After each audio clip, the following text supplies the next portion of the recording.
Thank you very much. It's a little bit, it's a great question. It's a little like New York. You know, you're reading in Argentina about New York. We have a problem. We have a communist who's 33 years old, doesn't know a damn thing. Practically, he's never worked a day in his life.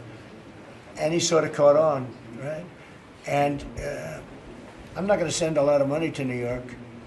I don't have to. You know, the money comes all through the White House. And if they're going to be sending us stupid policies, I mean, communist policies, which is proven for thousands of years doesn't work. You know, we don't have to prove it again. We're not going to ruin one of our great cities because we'll make that great. We will clean up the crime in about 30 days. It took 12 days to do Washington, D.C., so New York is bigger. And Chicago, we've already made a lot of progress despite fighting from the government, but Chicago's doing great. Memphis is doing really great. You know, we have great support there from the political leaders. They said, please come in and clean up crime. And we love it. We've in 1 week, Memphis is so good. It's so much better. We'll have it within a month. We'll have that into a safe city again. And all of these cities, we want to clean them up. We don't like that opposition. But if somebody's going to be a communist mayor of New York, it's a fluke if he gets in.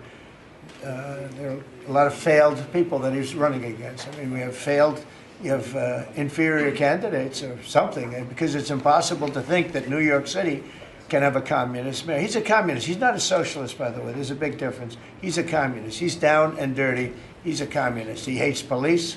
He wants to get rid of all police. I mean, how can a policeman? He hates Jewish people, and yet he's got Jewish people supporting. He hates Jewish people. So it comes through the White House. The funding for New York and for every place comes through the White House. And I'm very generous, and I was always very generous with New York, even when you had opposition there, but I was always very generous.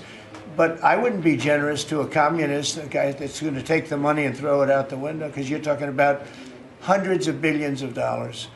And we're not going to let somebody get into office and squander the taxpayer money from this country. We're not going to let it happen. So it's a little bit like that with, if you take a look at Argentina, if the president doesn't win, I know the person that he'd be running against, I believe, probably. We probably have the person. A person is extremely far left and a philosophy that got Argentina into this problem in the first place. So we would not be generous with Argentina if that happened. If he loses, we are not going to be generous with Argentina. Mr. President.